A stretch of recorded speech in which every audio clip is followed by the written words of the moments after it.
There is a moment in every war when a man discovers who he truly is, not in the quiet of his home, not in the comfort of a life built on solid ground, but in the dirt, in the smoke, in the seconds between a decision and its consequence.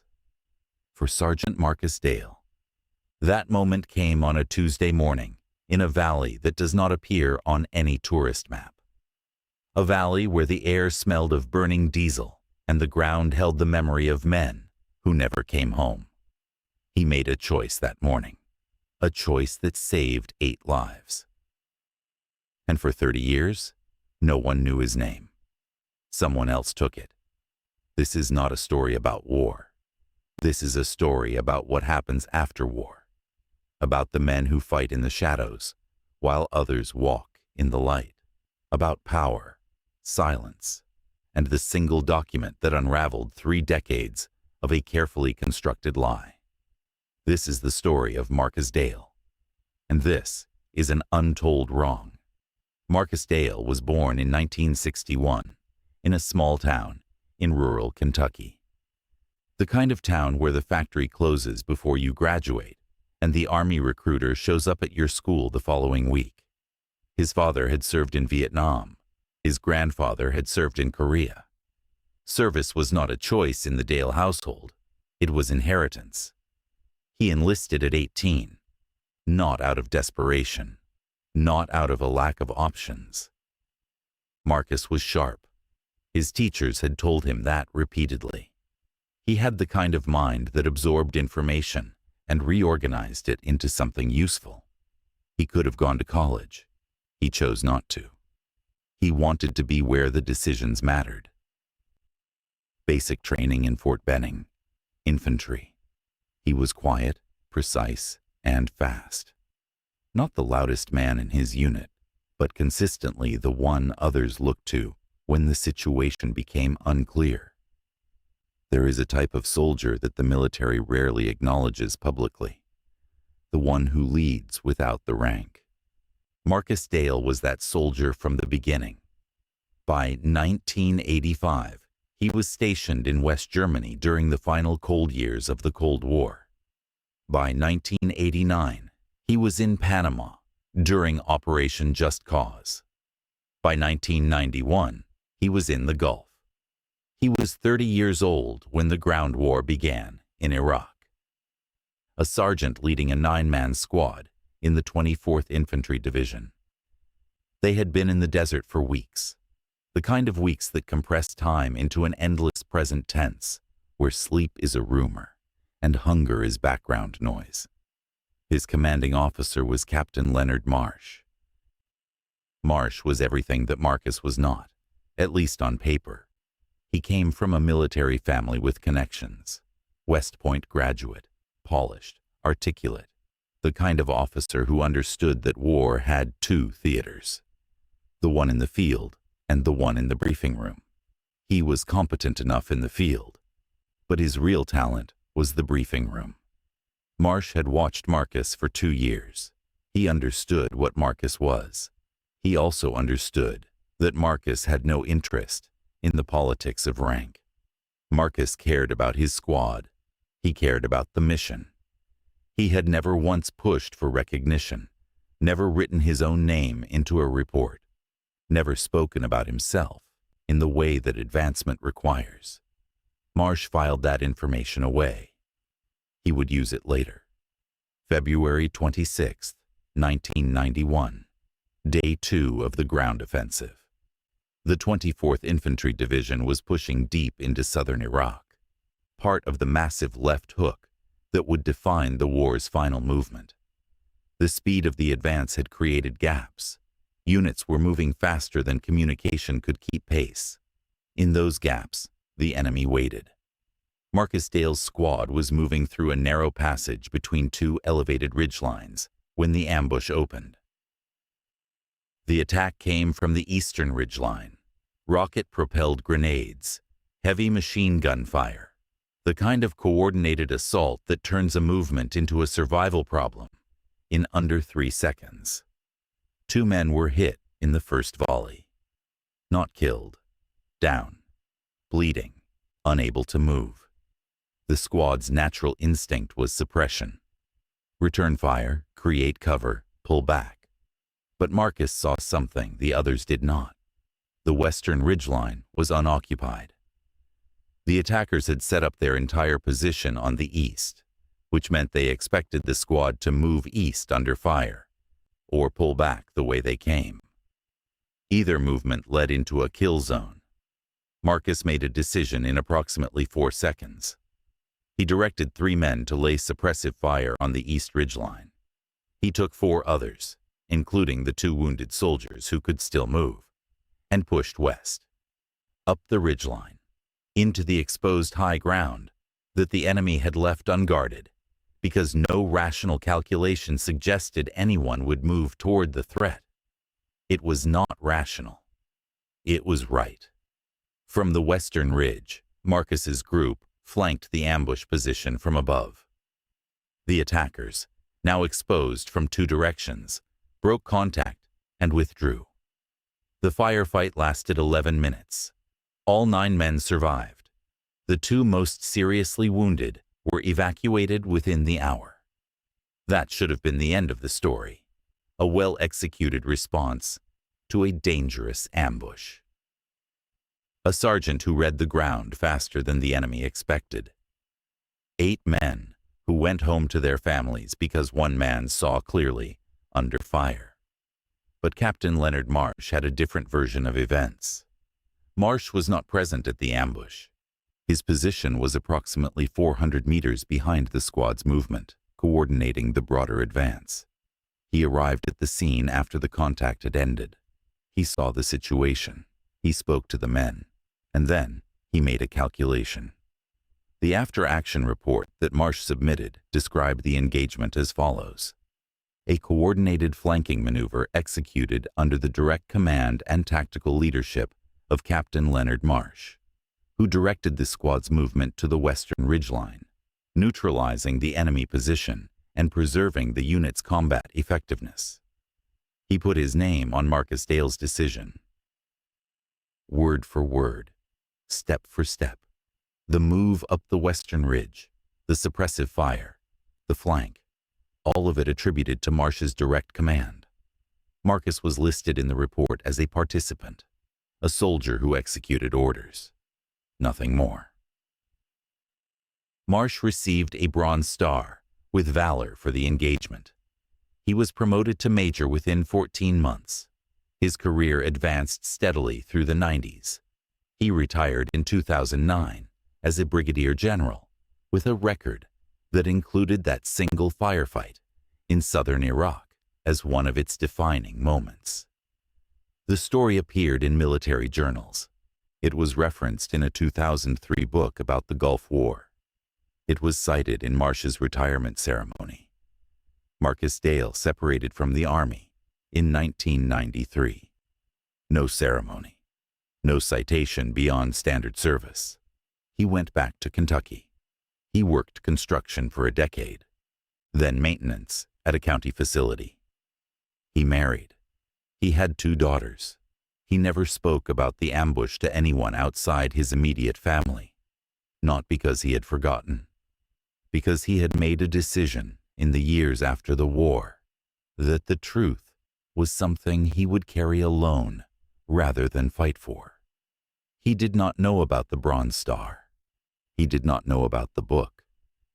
He did not know that the story of what he did that morning had been told to thousands of people, with another man's name attached to it. His daughters knew their father had served. They knew he was a veteran. They did not know what he had done in that valley. Marcus did not tell them.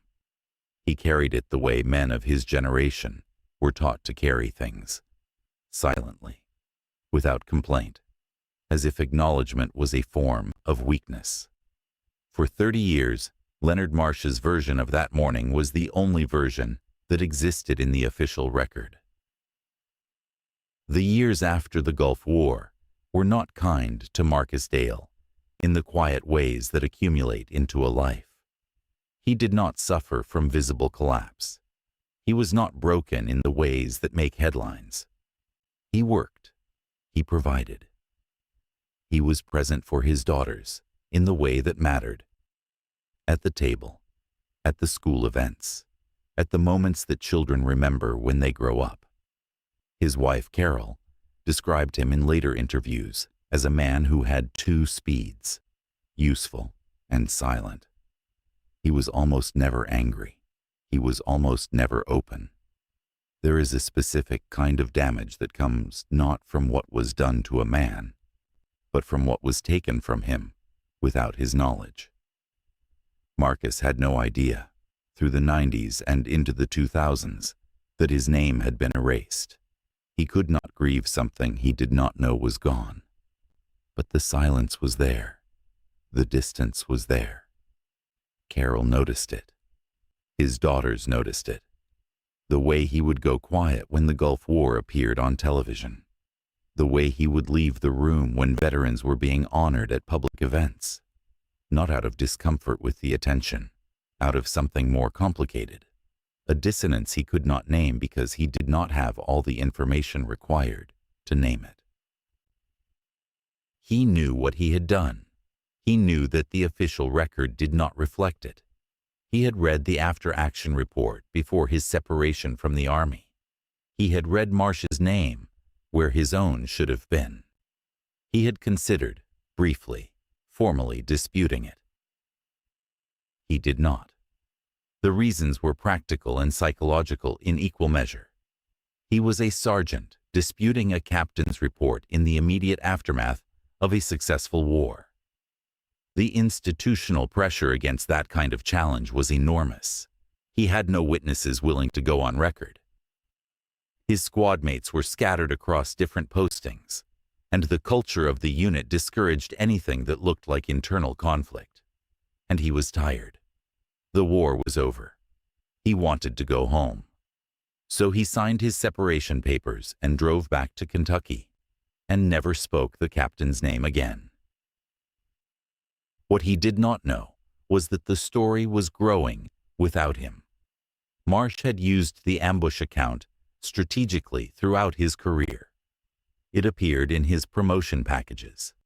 It was the centerpiece of a 2003 military history book titled Fire and Maneuver, in which a chapter titled Leadership Under Fire described the Western Ridge flanking maneuver in detail, naming Marsh as the tactical mind behind it. The book sold modestly, but was well regarded in military circles.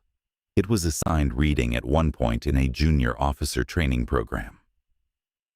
Marcus found out about the book in 2007. His daughter brought it home from a library sale. She had not read it. She just knew her father had served in the Gulf and thought he might be interested. Marcus opened it that evening after dinner. He found the chapter. He read his own decision described in another man's words with another man's name. He closed the book and put it on the shelf in the garage. He did not mention it to Carol. He did not mention it to his daughters. But something shifted in him that night. A thing that had been formless and carried quietly for 16 years suddenly had a shape. And that shape had a name. Leonard Marsh. The document that changed everything was not dramatic in its appearance. It was not a confession. It was not a leaked file from a classified database. It was a handwritten letter, 7 pages long, written in 2019 by a man named Corporal Dennis Wakefield. Wakefield had been one of the 8 men in the squad that morning in 1991. He had been one of the 2 wounded in the initial volley, a round through the upper thigh that had ended his deployment and his military career simultaneously. He had spent nearly 3 decades dealing with the physical and psychological consequences of that wound. In 2019, at the age of 54, Wakefield was diagnosed with a terminal illness, pancreatic cancer. He was given 8 months. He spent some of those months writing letters, not to family, not to old friends, to people he felt he owed the truth. Marcus Dale received one of those letters in October 2019. He was sitting at his kitchen table on a Thursday morning when Carol handed him the envelope.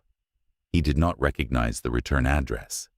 He opened it because the handwriting on the front looked like it had been written by someone making an effort. Deliberate, careful.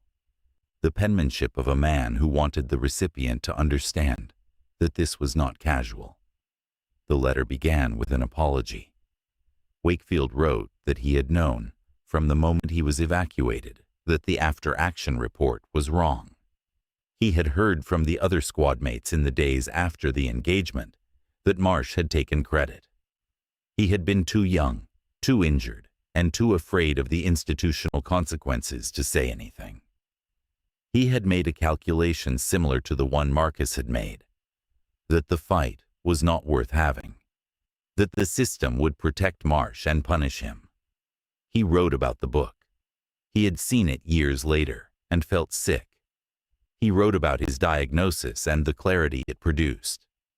He wrote in the 4th page of the letter that he had documented his account of the ambush in a sworn affidavit, signed and notarized, describing in precise detail what he had witnessed that morning. He described Marcus's decision. He described the timeline. He described Marsh's absence from the engagement until after the contact had ended. He attached a copy of the affidavit to the letter. He wrote that he had sent copies to 2 other surviving squad mates, and that both had agreed to provide their own statements. He wrote that he had sent a copy to the Army's Inspector General. He wrote that he did not expect the Army to move quickly, or to move at all during his lifetime, but that he wanted Marcus to have this, to know that at least one person who was there had told the truth. The letter ended with 3 words: "You saved us." Marcus Dale sat at that kitchen table for a long time after he finished reading. Carol found him there an hour later. The letter was in his hands. He was not crying. He was very still. She asked him what it was. He looked at her and told her, for the first time in 28 years, the full story of what had happened in that valley. The Army's Inspector General does not move quickly. This is not a criticism. It is a structural reality of an institution that processes thousands of complaints and inquiries annually, with a bureaucratic weight that turns months into years without malice and without urgency. Wakefield died in June 2020, 8 months almost exactly from his diagnosis. He did not live to see what his letter started, but the affidavit he filed did not die with him. The Inspector General's inquiry, which opened formally in early 2020, moved slowly through the documentation process. The original after-action reports, the promotion packages, the statements from surviving squad mates. By 2021, the inquiry had expanded. A military historian attached to the inquiry reviewed the 2003 book. They found the chapter on the ambush. They identified the specific tactical decisions described in the book and cross-referenced them with the squadron's movement logs from that morning. The movement logs were the critical piece. They were dry bureaucratic records, GPS coordinates, and timestamps from communication equipment.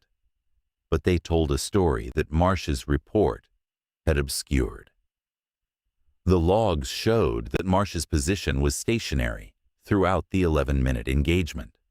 The movement to the western ridgeline was initiated before any communication between the squad and Marsh's position. The tactical decision was made in the field, without command input. The logs had always existed. They were simply never examined in the context of the specific claim that Marsh had directed the maneuver. By late 2021, the Inspector General's office had a preliminary finding.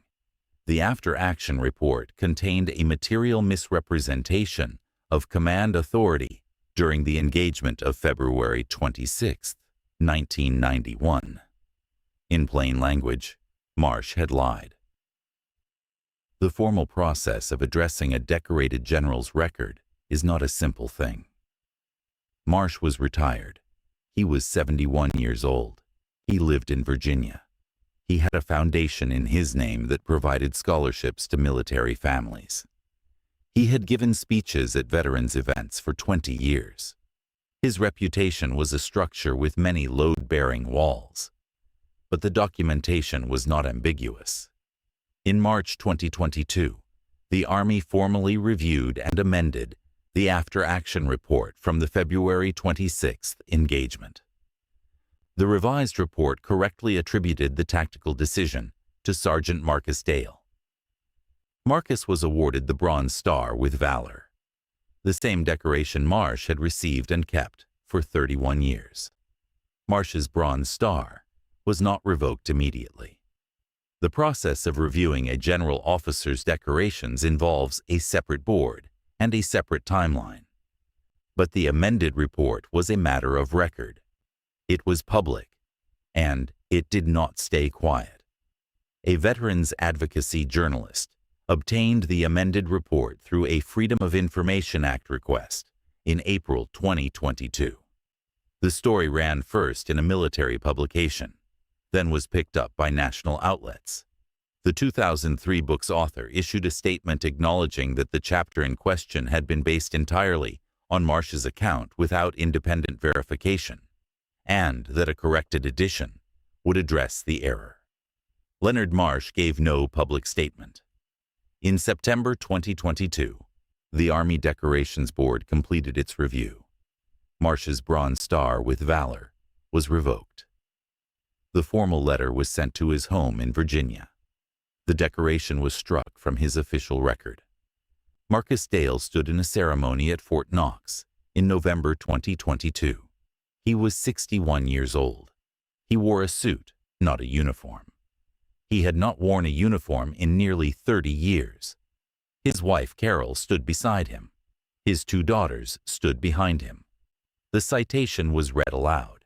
It described, in the formal language of military commendation, the decision made on the morning of February 26, 1991, in the valley in southern Iraq. It described the move to the western ridgeline, the suppressive fire, the flank, the lives saved. It put his name on what he had done. 31 years later, Marcus Dale accepted the Bronze Star without a speech. He shook hands with the officer presenting it. He looked at the decoration for a moment. Then he looked up at his daughters. One of them later described the expression on his face as the first time she had ever seen him look like he had put something down. There are things this story is about that are easy to name. Credit, power, institutional silence. The way a uniform and a rank can become a weapon against the very men who fight under them. The specific cruelty of having your defining moment taken from you and handed to someone else, and then watching that person build a career on the foundation of what you did. These are real. These are present in this story.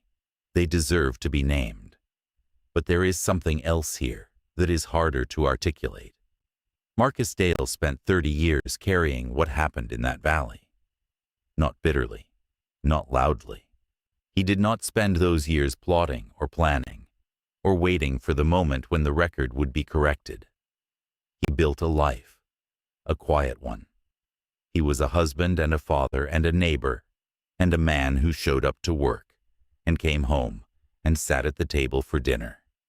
He did not need the Bronze Star to know what he had done. He was in the valley. He made the decision. He watched 8 men walk away from a firefight that should have killed most of them.